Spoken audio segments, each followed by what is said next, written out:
Okay? So I need to get home. My name is Brandon Murphy, and I'm with the Toronto Association for Peace and Solidarity. On behalf of our organization, I want to thank everyone for joining us today to condemn the illegal and reckless war being waged on Iran by the United States and Israel. We'd also like to thank the various organizations who endorsed this action and who helped to spread our demands to the various members and contacts, namely the Canadian Network on Cuba, Canadian Federation of Students Ontario, the Durham Region Labour Council, Canadian Voice of Women for Peace, Palestinian Youth Movement, Davenport for Palestine, and the Student Mobilization Committee. This is exactly the type of broad unity that is required to confront the many challenges facing working people and the peace movement today. So why are we here? First and foremost, we're here to condemn the illegal war of aggression being waged by the United States and Israel on Iran that has now taken over 3,300 lives, including hundreds of school children in a single strike. We're also here to condemn the Carney government's diplomatic cover for U.S. war crimes, which enable its continuation the world over with zero accountability. The Carney government must break this Pavlovian support for U.S. crimes from Iran to Cuba, from Venezuela to Palestine. We call on the Carney government to categorically condemn this illegal war, demand an immediate ceasefire, commit to no Canadian participation in U.S.-Israeli aggression, and lift sanctions on Iran, which hurts ordinary Iranians. Hands off Iran! Hands off Iran! Hands off Iran! First speakers this evening, Arigia and Laura from Davenport for Palestine. I'm sure everyone here knows, but for those that don't, Davenport for Palestine is a riding-based organization seeking justice for Palestine and an end to Canadian complicity in Israel's genocide in Gaza. Please give them a warm hand.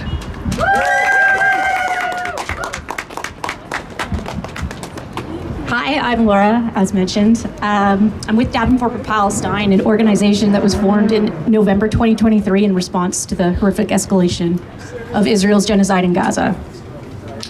More than 2 years ago, we stood on this very spot to confront and condemn Julie about the Liberal government's devastating failure to call for a ceasefire, to that criminal and inhumane act of collective punishment and genocide they are still calling a war. Now we're here once again in April of 2026, and the situation, predictably, has escalated as our Canadian government and many others fail to make a live stream genocide in Gaza their red line. Because of Western support, Israel's impunity has only grown. The cruelty of their soldiers continues unabated and now has expanded beyond Gaza into the West Bank, into Syria, Lebanon, and Iran. Today, we're here to condemn the complicity of the Canadian government, not only in their failure to stand against the genocide in Gaza, but because they continue to pave the way for Israel's invasion of Lebanon, where Israel is implementing their Gaza playbook, murdering civilians, bombing over 140 hospitals and medical centers, desecrating churches and mosques, and reducing entire villages to rubble. Shame! Shame! IDF US forces have taken to quadruple tapping paramedics trying to rescue the wounded. That is, firing at a target and then waiting for the first responders to arrive and then bomb them, and then bomb their replacements, and then bomb their replacements. Shame! We are here to recognize and criticize Western governments like ours, who justify US aggression in the Caribbean, in Venezuela, and Cuba. Lack of action or meaningful opposition to these wholesale violations of national sovereignty have encouraged the Trump administration to mount increasingly disastrous, illegal, and inhumane acts of war, culminating now in the war against the people of Iran. Shame. While civil society organizations and the broader public have begun to mobilize against the US-Israeli war machine, the Liberal government has utterly failed to meet this moment. Mark Carney ran on vague promises to develop a sovereign foreign policy, and he continues to sell us ambiguous commitments to Canadian values for human rights with well-crafted but meaningless rhetoric on the world stage. To date, his government policies and actions are clearly a continuation of the cowardly, colonial, and imperialist policies of previous Canadian governments. One notable example is the government recently voting down the No More Loopholes Act, choosing not to end Canada's indirect supply of weapons to the genocidal state of Israel through unrestricted sales to the US. Shame. Even as Carney speaks of his regret for another failure of rules-based order, he does nothing to change the conditions that got us here. He still prioritizes profit over people, promising to spend $500 billion of taxpayer money to buy weapons in the next decade. Shame. Perhaps most critically, we cannot forget that where this government stood in the immediate aftermath of the US-Israeli attacks on Iran. Carney jumped to express immediate and full support of this unjust and illegal war, regurgitating US-Israeli talking points about imminent nuclear threat and legitimizing the lie that this was a humanitarian war aiming to liberate Iranians from their oppressive government. Shame. Not only are these lies insultingly transparent, but they also wrapped Canada's cowardice and moral failure in a familiar Western arrogance. As Carney made his sales pitch for war, he failed to mention, let alone express grief or concern for the 165 school children who were massacred by US missiles in Minab. Shame. Shame. The murders of 165 Iranian children did not even register in his political calculus. The same can be said for the MP whose office we stand in front of now. Julie produced a similar statement parroting disingenuous justifications for this war, but she utterly failed to acknowledge that this act of war is a violation of international law. Shame. A violation that's killed thousands of innocent civilians, many of whom were children, and has devastated Iran's civil infrastructure. Both MP Julie and Mark Carney also failed to address the absurd premise that Iranian liberation will come at the hands of the demented Donald Trump and Benjamin Netanyahu, who is literally a wanted war criminal with an active warrant for his arrest issued by the ICC. Shame. Julie, we will not forget where you stood and who you stood with. But today we're here with the Toronto Association for Peace and Solidarity to strongly encourage both Davenport's MP and the Liberal government as a collective to recalibrate towards moral clarity, and specifically to honor Canada's commitment to human rights through policy and actions. We are witnessing the collapse of international law and a callous disregard for human rights and dignity, and we are edging dangerously close to a devastating global conflict. We must change our course while we still can. Stop the war! We call on MP Julie and the Liberal government to publicly withdraw support for this imperialist war on Iran, to unconditionally stand against war crimes and violations of human rights by the US and Israel in actions and not just words. Canadians want to see their values reflected in a foreign policy that prioritizes peace, disarmament, and solidarity. Hear us loud and clear. No more war. No more war. No more complicity. No more complicity. Why are we here at Julie Zurvitz's office specifically? As the chair of the Canadian NATO Parliamentary Association, Julie's office serves as a reminder that the Carney government, despite his Davos speech and despite recent posturing of a new world order, and that Canadian ties to the US economy is a source of weakness for Canada, the Carney government is firmly committed to the needs of monopoly capital and the military alliance that protects its interests. This is an open secret. At the start of the war, NATO Secretary General stated that NATO is a vehicle for projecting American power on the world stage.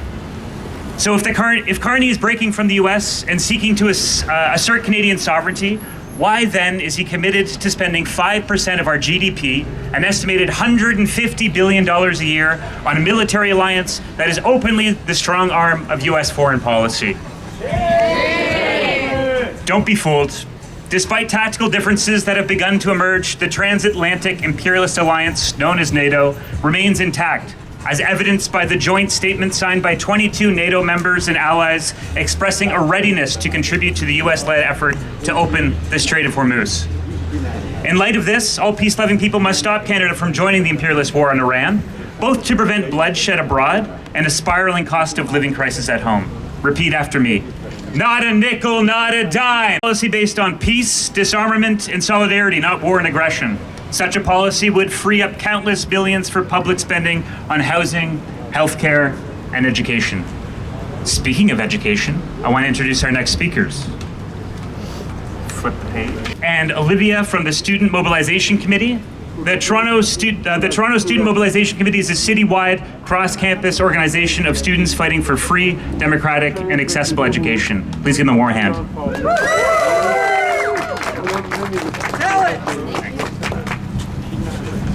My name is Olivia Bello, and I'm a second year majoring in political science and peace, conflict, and justice at the University of Toronto. I was born in Venezuela, but I moved to Canada in 2010 with my family and lived in London before coming to Toronto. I've been organizing with the Student Mobilization Committee throughout the year.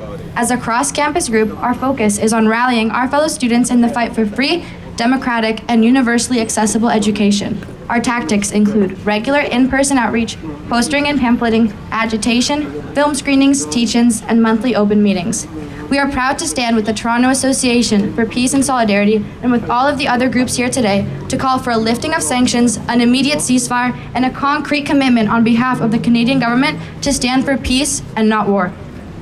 On the very first day of the war in Iran, American forces struck an all-girls elementary school, killing 156 civilians, 120 of whom were children. Since then, according to the Iranian Red Crescent, 32 universities have been struck by missiles, and so have 857 schools, 20 of which have been destroyed beyond repair. In Lebanon, the situation is also tragic and outrageous. Following recent escalations, at least 277 children have been killed in Israeli attacks, with hundreds of thousands more displaced. Unfortunately, children and young adults in Lebanon are not safe and are targeted whether they're at school, at home, on the soccer pitch, or even attending their parents' funerals. By indiscriminately attacking civilian infrastructure and residential areas in Iran and Lebanon alike, Israel and the United States are carrying out the same playbook they've applied to Palestine with impunity. In Gaza and the West Bank, the Israelis and the Americans have committed genocide and scholasticide, killing tens of thousands of children and students, displacing millions, and completely demolishing educational infrastructure at all levels. Currently, 55 students in Al-Khair are conducting peaceful sit-ins to protest the illegal occupation of their school by Israeli settlers. In the words of a 10-year-old boy involved in the protests, "For Palestinian students, education is the key to liberating the country. This comes as years of learning time have been lost in the West Bank and Gaza as a result of attacks by settlers and the Israeli occupation forces. I do not want to live in a world where our society is so morally bankrupt that we allow ourselves to be distracted from, to ignore, and to forget about the gross crimes committed by the evil elite minority of wealthy individuals who operate at the highest echelons of decision-making power. Under no circumstances should the murder of children ever be tolerated. Justice and progress involve struggle. Struggle involves sacrifice. All of these things, justice, progress, struggle, and sacrifice, involve time. I know that often our time feels very limited, but it's always possible to make time for what matters, and clearly we've all done that already by showing up here today." Free, free Palestine! To actually reiterate what she just said, I'm so thankful for all of you showing up today to stand in solidarity with TAPS and to demand an immediate ceasefire in Iran, an immediate end to Canadian participation and backing in U.S.-Israeli violence, and an end to the devastating sanctions that only hurt regular people in Iran and beyond. My name is Trudy Kiropatwa. I'm a third-year undergraduate student at TMU, and I'm a member of the SMC here in Toronto. A couple days ago, Mark Carney gave an address to the nation. He said, "We need to take back control of our security, our borders, and of our future," with reference to U.S. posturing and attacks on their neighbors' sovereignty. How does he plan on achieving this future of secure borders? Well, he said exactly how in that very same speech, with the single largest investment in defense spending in generations. Despite this posturing, this government has proven that their plan for Canada amounts to rearmament and backing of U.S.-Israeli forces in service of profits that can be squeezed from conflict, from the displacement of millions, from murder of people, workers, students, youth in Iran, in Lebanon, in Palestine, and beyond. Simply put, the Oval Office says jump and Parliament Hill asks how high. It would cost somewhere within the ballpark of $10 billion per year to fully fund post-secondary education in Canada, to make it completely free. This government has committed to spend $150 billion on the military instead. Tens of thousands of education workers have already lost their jobs. $150 billion to the military. Hundreds of programs have been entirely cut. $150 billion to the military. The average student graduates with tens of thousands of dollars of debt. $150 billion to the murder of students in Iran, in Palestine, in Lebanon. The money and the motives are all the same, whether we are talking about our provincial government or our federal government. They all serve the same masters, the profit margins. What does the future look like for students under this new war economy? Does Carney and Jerowitz $150 billion investment into NATO, into killing machines, into bombs, into weapons of mass destruction, does that investment promise a safe future for the youth? Hell no. No. Personally, I'm going to be graduating tens of thousands of dollars in debt into a living crisis in cost of living, into a broken job market. We're seeing some of the highest rates of youth unemployment in this century. You know, even if you do find a job as a young person here in Toronto, it's likely going to be in some way, shape, or form connected to the military. Across the board, universities are investing into this war economy, preparing students for the inevitable and only viable jobs in military, in surveillance technology that is used to track, to map, to suppress, and to commit mass violence. The university that I pay massive tuition fees for, TMU, right now is promoting their cybersecurity programs while underfunding the rest and treating students as customers with inelastic demand, ratcheting up tuition as student grants are being cut. On campus, we recognize that privatization and militarization go hand in hand. Our educational institutions are merged so thoroughly with finance and banks. Our tuition and our loan repayments funnel directly into the war machine. Students know that we have infinitely more in common with our fellow students in Iran and around the world than we will ever have with those war profiteers who dictate policy. The end goal here for NATO is to more than double the global spending on military. There is nowhere else for this to go than disaster, than the end of the world as we know it. We here are speaking to the Canadian NATO Parliamentary Association Chair, Julie Zerowitz. The blood on the hands of this government will never wash clean. We know where your priorities lie, and the students demand justice. We must come together, to quote our Prime Minister, with overwhelming force. Students, workers, coast to coast to coast, united in action to demand peace, to demand disarmament, and to demand an end to economic warfare. The military and NATO are in no way, shape, or form a public good, much less a human right, whereas education is both. We do not and we will not take this sitting down, not while all of our futures are on the line. Thank you.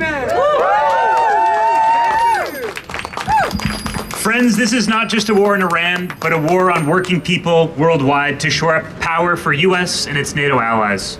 Bombs will not bring democracy, stability, people's needs, only death and destruction and misery. Every 25% sustained increase in oil prices lasting more than a month adds roughly $150 to $200 to the annual grocery bill for a family of four.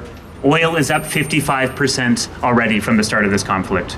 In the GTA, gas is hovering around $1.87, up from January's high of $1.30. So who wins? Oil and gas monopolies, that's who. Canadian oil companies are expected to receive roughly $90 billion in windfall profits from this war. Every $10 jump in oil prices could generate an extra $25 to $30 billion in profits. That means as we feel the squeeze of inflation and the Iranian death count climbs, monopolies are having a banner year. I want to invite up Jared Norris, our next speaker, co-chair of the Toronto Association for Peace and Solidarity. So much for coming out. It's good to see so many people here. Now, as we're entering the second month, exiting the second month of this illegal war of aggression on Iran, What more is there to be said that hasn't already been said by our speakers about the illegal war of aggression that the United States and Israel is committing not only against Iran, but against the entire West Asian region, as well as all over Latin America? They are committing an illegal war of aggression, not to free the Iranian people from their government. Make no mistake, that's not what it is. You can't believe a word that comes out of their mouths. What they're doing is a colonial war for resources and for U.S. domination. Shame. Shame. Look at their actions. Need I say more? The deliberate killing of children, the bombing of residential buildings, the assassination of government officials. Anybody who could even pick up the pieces afterwards. This is a continuation of the doctrine in Gaza. The same destruction that they faced no repercussions for against Palestine, they are now committing against the people of Iran, against the people of Lebanon, indeed anybody who stands up against the United States, who dares to stand up for their own sovereignty. Shame. Shame.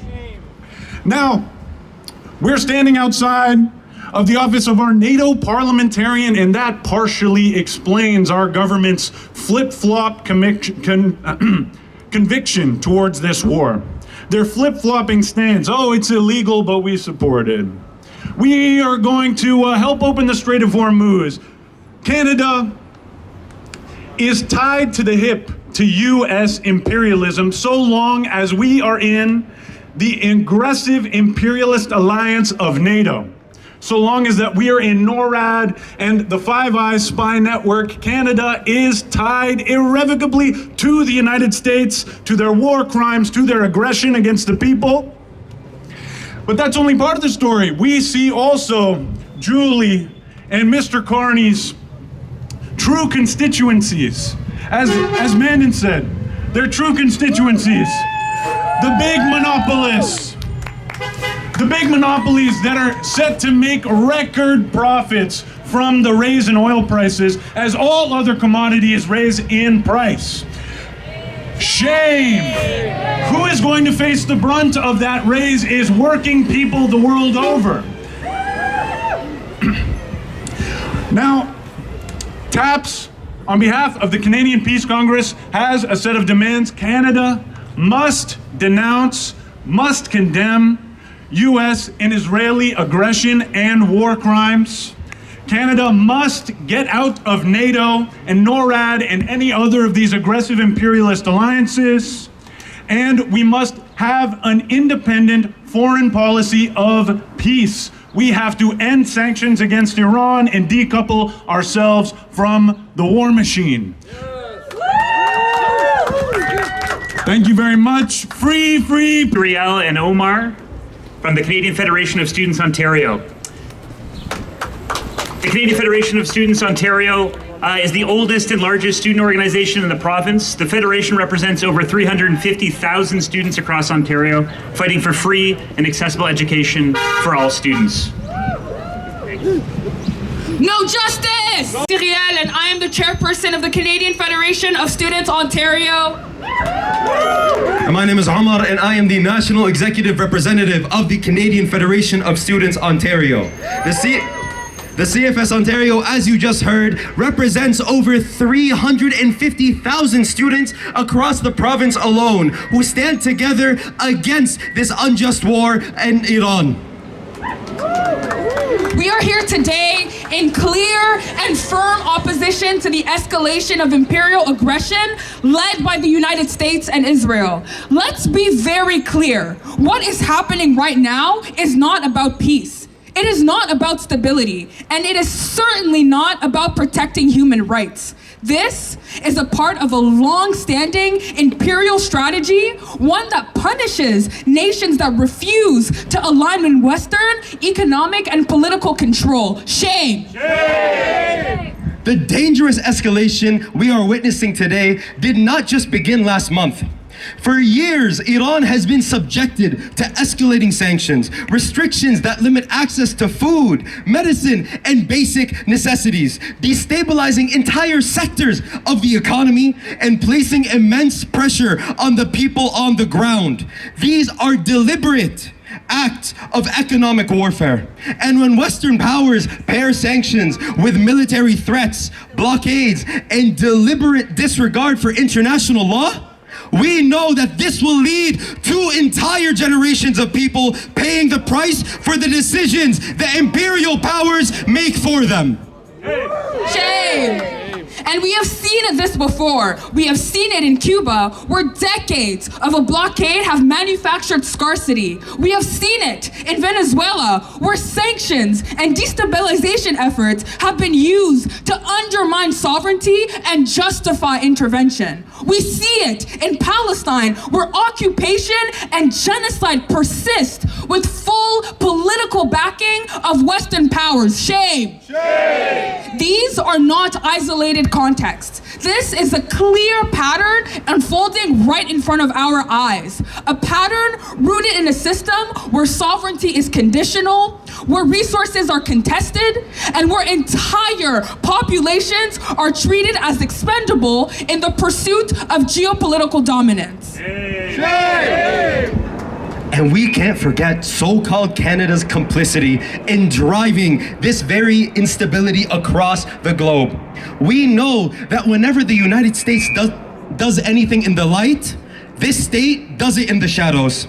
Canada continues to align itself with NATO aggression, impose sanctions, and provides political cover for its allies, likewise carrying out imperialist agendas. We understand firsthand how the same logic that drives militarism internationally is the same logic that shapes the austerity we are currently facing at home. We are told that there is no money for education, that there is no money for housing, that there is no money for public services, and yet there is always billions of dollars available and ready for military expansionism and interventionism across the globe. Shame! Students in Ontario are already navigating rising tuition, weakened financial assistance, and increasing precarity, all because governments at all levels have deliberately chosen to chronically underfund our futures and consistently put profit over people with every single decision. How can governments tell us that war is inevitable while actively investing in violence and while actively making political choices that ensures that it continues? Shame! Shame! And now we are expected to absorb the economic and political consequences of a crisis that we did not create. We reject that logic. We reject the idea that students, that workers, that communities here and across the globe are expendable. So today, as students, as workers, as organizers, as people of conscience, we rise together to say enough is enough. It is time unelected officials to demand that they demand an immediate ceasefire, that they commit to no Canadian participation in U.S.-Israeli aggression and the lifting of sanctions that continue to harm Iranians every day. Not later, not after negotiations, not when it is politically convenient, right now. Students have a long history of resistance. We saw it when students organized against the Vietnam War. We saw it when students organized to dismantle the apartheid in South Africa. We see it as students across campuses continue to mobilize for Palestine, for sovereignty, and for justice. And we are seeing it again today. These struggles are connected. There is no justice in economic warfare. There is no peace in militarization, and there is no legitimacy in imperial intervention. But there is a future in resistance. There's a future in which students, workers, organizers, and all people of conscience are standing together, united in struggle, grounded in principle, and committed to building a world free from imperial violence. And for that to happen, we have to shut it down. Shut it down. War is that the United States and Israel is doing this out of compassion for Iranian people. Again, let's be perfectly clear. This aggression has nothing to do with the just struggles of Iranians, but rather with the desire to control energy resources, strategic trade routes, and spheres of influence for global commerce. We must counter this war of aggression and demand Canada uphold the sovereign equality of states, the rights of self-determination, non-aggression in internal affairs, and the peaceful resolution of disputes. Now is the time for all peace-loving people to organize and mobilize to demand the end of this aggression. So if you aren't already involved in one of the groups that spoke today, please reach out to someone that spoke, because now is the time to get organized. Hands off Iran! Now tonight, safe travels. Thank you for doing this.